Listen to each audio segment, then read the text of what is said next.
Our weakest hour is now. Another 4 days, and Yahya would have missed his opportunity. These were the words of Major General K.K. Singh, Director of Military Operations and General Officer commanding 1 Corps of the Indian Army, operationally responsible for the Shakargarh Bulge. With Yahya, Major General K.K. Singh is referring to General Yahya Khan, the then Commander-in-Chief of the Pakistan Army and the President of Pakistan. General K.K. Singh was assessing the possibility of preemptive offensives launched by Pakistan on India's western front before all the assets of 1 Corps reached their positions near the Shakargarh Bulge. Most formations of 1 Corps were located in the Indian hinterland as far as Hyderabad, and it was expected to take them about 3 weeks to concentrate the entire corps in the peripheral areas of the Shakargarh Bulge. Pakistan had a window of opportunity during October of 1971 to attack this region and make deep ingress into Indian territory. Hence the words of Major General K.K. Singh, "Our weakest hour is now. Another 4 days, and Yahya would have missed his opportunity." Hostilities did begin on the Western Front, but around 6 weeks later. General Yahya Khan indeed missed his window of opportunity. Pakistan conducted preemptive strikes on the Indian western border and started offensives in the Jammu and Poonch region in the north. This began the third war between India and Pakistan on December 3, 1971. With Pakistan's strong offensive in Jammu and Poonch, the Indian armed forces launched a counter-offensive in the Shakargarh Bulge. This video details out the operations launched by the Indian armed forces during this offensive, including the bravery displayed by the Indian armed forces in the Battle of Basantar. The Shakargarh Bulge is located in close proximity to multiple important locations on the Indian side, including Amritsar, Pathankot, and Jammu. And as a result, the enemy is in a good position to threaten major road and rail communication lines between Pathankot and Jammu.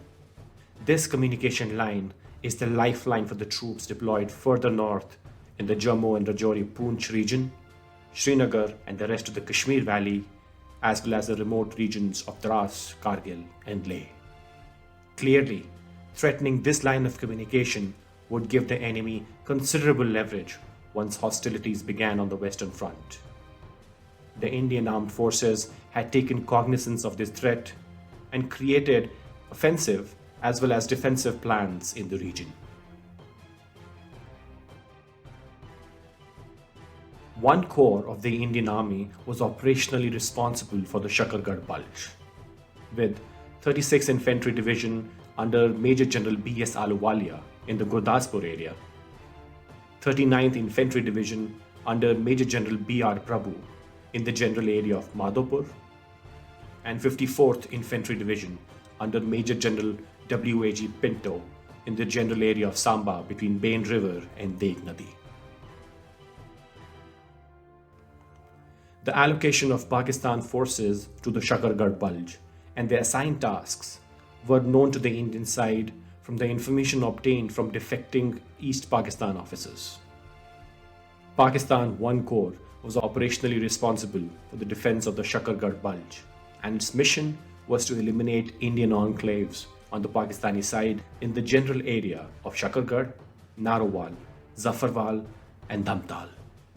The Pakistan holding force on these 3 sides consisted of 8th and the 15th Infantry Divisions, supported by 8th Independent Armored Brigade. The 15th Infantry Division held the northern border, covering the approaches to Sialkot and Chawinda, and the 8th Infantry Division manned the Zafarwal, Dhamtal and Narowal fortresses and the approaches to Basrur.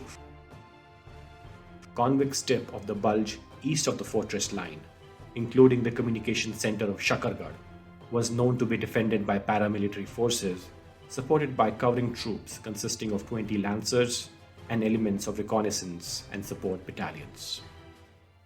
The known battle location of the Pakistani Strike Force, 6th Armored Division and 17th Infantry Division was in the general area of Daska and Basrur.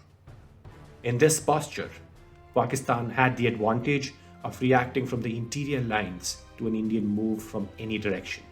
Offensively, Pakistan had the option of hitting up north towards Jammu or down south towards Amritsar without upsetting the balance of its defensive posture. On the Indian side, contiguous to this zone defended by one corps, the shoulders of the Bulge were held in the north by 26th Infantry Division under 15 Corps and 15th Infantry Division under 11 Corps, covering the south. Indian plans. The Chief of Army Staff, General Sam Manekshaw's aim was quite clear. First, he wanted to ensure the security of the sensitive areas of Akhnur, Jammu, Sambha, Pathankot, Gurdaspur, and Amritsar. Secondly, to safeguard road and rail communications between Pathankot and Jammu. Thirdly, to engage the Pakistan strike force in such a fashion so that it could not be extricated for employment in other sectors and cause as much attrition as possible in the process. And lastly, acquire as much territory as possible, especially in the Pakistan heartland, that could be used as a bargaining lever in post-war negotiations. So the Indian defensive plan was as follows. If the Pakistani thrust was initiated between Sambha and Jammu in the direction of Jammu, the 26th and the 54th Infantry Divisions were to contain it, while 39 Infantry Division and 1 Armoured Brigade were to hit the lodgement area in Ramgarh. If Pakistan struck between Sambha and Madhopur, 39 and 54 Infantry Divisions were to contain it, while the 36th Infantry Division and 1 Armoured Brigade were to cross the Ravi River and disrupt enemy's line of communications in the area of Shakargarh. In case of a major offensive across Ravi, 15 Infantry Division would contain it, while 36th Infantry Division and 1 Armoured Brigade would counterattack in the general area of Dera Baba Nanak, and simultaneously 39th and 54 Infantry Divisions would launch an offensive along the Shakargarh and Narwal axis. The Indian offensive plan. In translating the chief's aims of engaging the Pakistan Strike Corps in the region so that it could not be deployed elsewhere, the Indian planners projected that the enemy should not be given a battle on the ground of its choosing, which was the area of Pasrur and Kila Soba Singh. This is where the Pakistani armor had an advantage of using fortresses as pivots for maneuver and capability of bringing down massive artillery concentrations from prepared positions. Any effort of attacking here would be costly in attrition as well as for operational time schedule. The Indian side wanted to draw out the Pakistani strike force from their strong fortified positions and force an engagement of attrition outside of it. Once the Pakistani strike element was humbled in battle, the door would be open to sensitive areas in the Pakistan hinterland. The Indian side proposed to develop 3 divergent thrusts. 36th and 54th Infantry Divisions were to attack to capture the Pakistani strong points of Zafarwal, Dhamtal, Narwal, and Kila Soba Singh. It was hoped that this would force the enemy to commit his reserve formations outside of its fortified areas into the battle. Once the enemy's reserve formations are committed, that is when the 39th Infantry Division would initiate an offensive and break out of the general area of Nandpur Ramgarh towards the enemy's rear in the Pasrur area. The Nandpur Ramgarh Samba sector was to be held by 39th Infantry Division in a defensive posture till the enemy revealed his hand and committed his reserve formations. As the situation kept deteriorating in East Pakistan, Pakistan's President General Yahya Khan threatened India with a total war.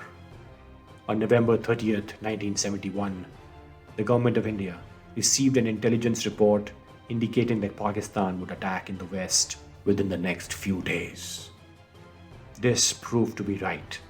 The attack came at Chamb on December 3rd, 1971. 10th Infantry Division, holding Chamb, was planning an offensive of its own, and it was totally surprised by the Pakistan attack. A desperate battle for the defense of Akhnur raged in this sector.